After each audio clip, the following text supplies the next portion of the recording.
You have a beautiful family. You have an awesome husband that's trying his best. You have a co-wife that's not causing drama. I wasn't causing drama for her either. We just didn't do that because we know that we're accountable. And some might say, well, she did when she married your husband. Look, everybody here is grown. And I'll say that again for the people in the back that didn't hear me. Everyone here is grown.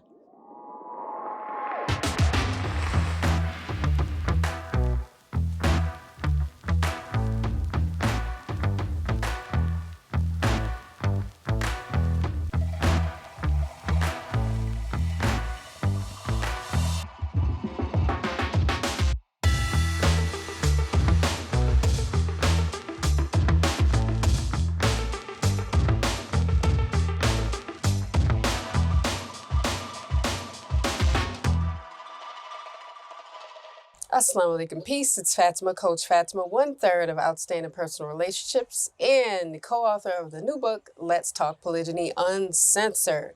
All right, you guys, in this video, I want to talk about something that has weighed heavy on my heart before, so I kind of know how it feels, and I know the pain that it causes, and that is protecting your own ego. Now, protecting your own ego can be something that is very disabling. Here's what I mean. When we think about polygyny, when we think about marriage, when we think about communication, and we think about or ruminate on the things that our husbands can do that we cannot do, and we shouldn't want to do those things, such as being a wife to multiple wives, multiple husbands, and things of that nature. We're pro morals on OPR, and we've spoken about it, we trained about it, we've talked about it, we've been interviewed about that very fact. Protecting our ego stops us from healing. So people always go, oh, Coach Fatimah, how did you heal from polygyny? How did you heal from not knowing all the information? How did you heal from trust being broken, betrayal, anything that, or sharing time? Or what was your co-wife's intentions? What was your husband's intentions? How did you heal from that? How did you trust again? How did you communicate? How did you come together with your co-wife? How are you all friends? How did that come to be? Those different things, and why you stay with them. I mean, I've gotten everything. And one of the major ways that I was able to get over the hump, get over the pain, get over the trauma, get over the past, and meet my best self. And I think I still have time to meet her. I don't think I'm there yet. I still have work. A coach is one thing about being a coach is understanding that you are a student always in this life. And that's just with being a person. But one of the major moves that I woke up, I'm telling you one day, and I'm like, I'm gonna work on me. And when I started doing that, because I couldn't control anybody else or anything else. I couldn't control the narrative. I couldn't control him. Couldn't control my co-wife. Couldn't control my children's reactions. I couldn't control any of that. The only person I had control over was me. And I said, once I got out of my own way and stopped protecting my ego with my stubbornness, my healing was on the other side of that thing. And it was a long journey. But I knew the obstacle was only me, because nobody had the power to tell me, you know what, it's time for you to heal. And nobody had the power to make me heal. Nobody had the power to want more for me than I wanted for others. And so many different things. They could want more for me than I wanted for myself in this poly journey, in my marriage journey. So because I didn't have the hard conversation, it made it difficult. I had to learn different ways to get out of my own way and get up out of my ego. And that was one of those ways was setting my pride aside. I couldn't be prideful because pride involved me being right all the time. Pride involved a lot of unhealthy ego, because we have healthy ego, unhealthy ego. I helped my child with his math problem. I give myself a little pat on the back. I congratulate myself. That's healthy. Like I'm his mother. Look what I did. I helped my son. But I'm glad he learned something. I always add somebody else to it. Somebody else that benefited from time with me without inflating my ego in an unhealthy way to make myself look like the star, right? Another way, oh my God, this just takes me back. I had to do this beginner's mindset. I had to have a beginner's mindset. I had to have a redo mindset. That didn't mean the pain didn't happen. That didn't mean the trauma, all that different stuff, the healing didn't happen. It meant, I'm like, you know what? I know what's wrong with me, and I get to start this over. I get to apologize to people I hurt. I get to tell them, look, that wasn't my best self. I screwed up. I make mistakes. I'm not here to judge you. I had to turn the mirror toward myself. I had to really turn it inward. That wasn't easy. And a huge thing, huge. I had to focus on my effort and what was going right. I had to focus on what was going right versus what was going wrong. I said, what do you have? You have a beautiful family. You have an awesome husband that's trying his best. You have a co-wife that's not causing drama. I wasn't causing drama for her either. We just didn't do that because we know that we're accountable. And some might say, well, she did when she married your husband. Look, everybody here is grown. And I'll say that again for the people in the back that didn't hear me.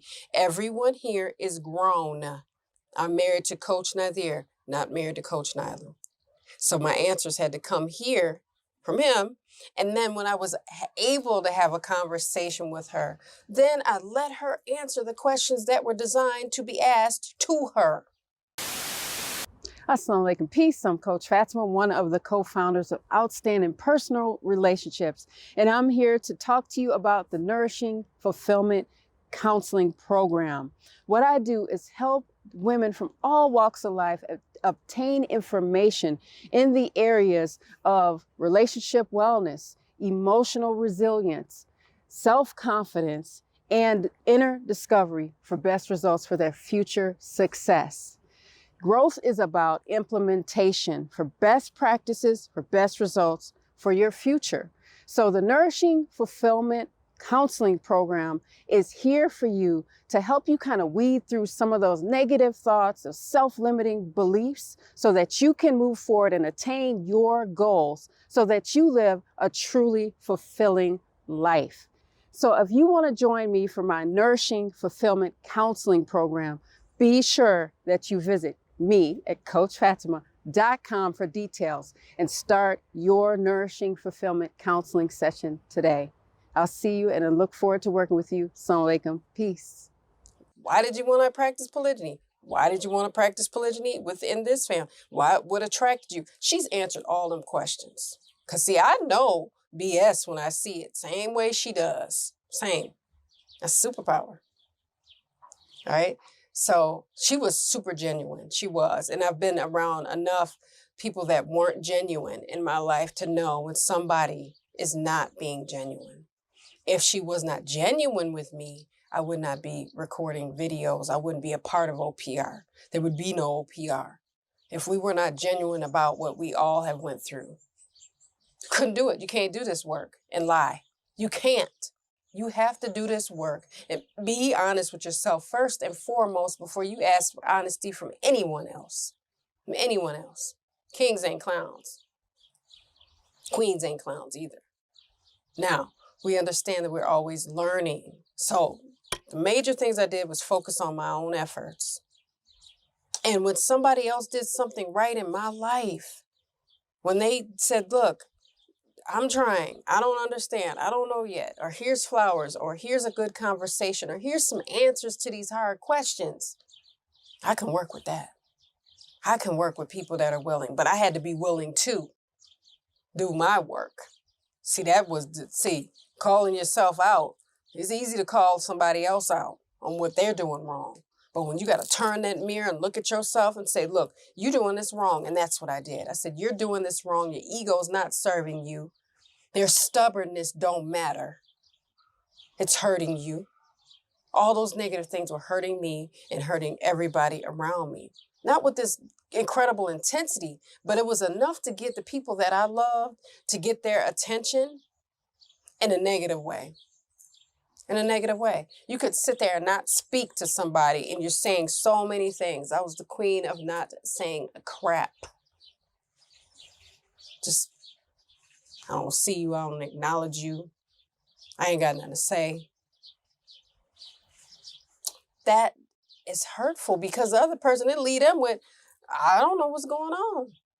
I don't know if she hate me. I don't know if she like me. I don't know what's going on. It leaves people to have to figure you out. Figure yourself out so that others do not have to do that.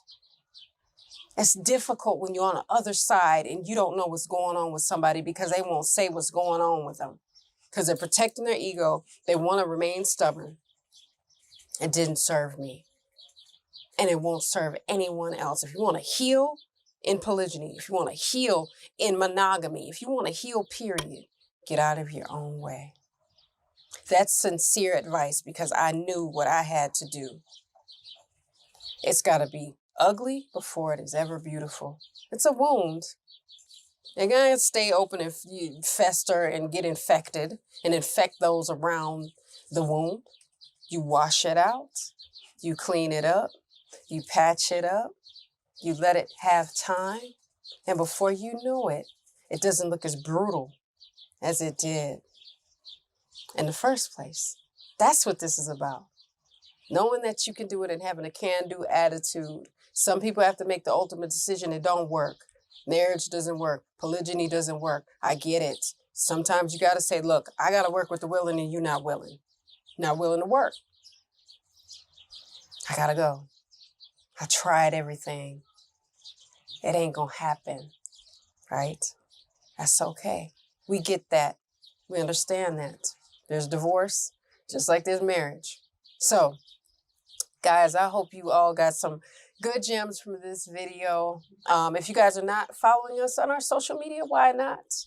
Check us out on IG at Outstanding Relationships and on YouTube and Facebook at Outstanding Personal Relationships. Make sure you comment, like, subscribe, hit the notification bell so that you're notified when we upload. And what are we going to leave in the comments, you guys? I'd love to see you. I love to see you, you all in the comments. We're going to put stop protecting your ego in the comments. Okay? Stop protecting your ego so that I know that you all made it this far. And we want to give you a heart if you did. So make sure that you all every day are working on yourself. Okay? I'm going to leave you with GLC, but before I do, make sure you guys are working on yourselves every day. Don't judge yourself too harshly or others too harshly. Understand that we're all people in this world and we're going to make mistakes. We must make mistakes. It's a must take. And our mistakes must take time in order for us to heal and learn from them, okay? So now I'm going to leave you with that GLC that I promised. Make sure you're growing intentionally, loving fearlessly, and connecting on a higher level every single day. I'm Coach Fatimah, and I will see you all in the next one. Assalamu alaikum. Peace.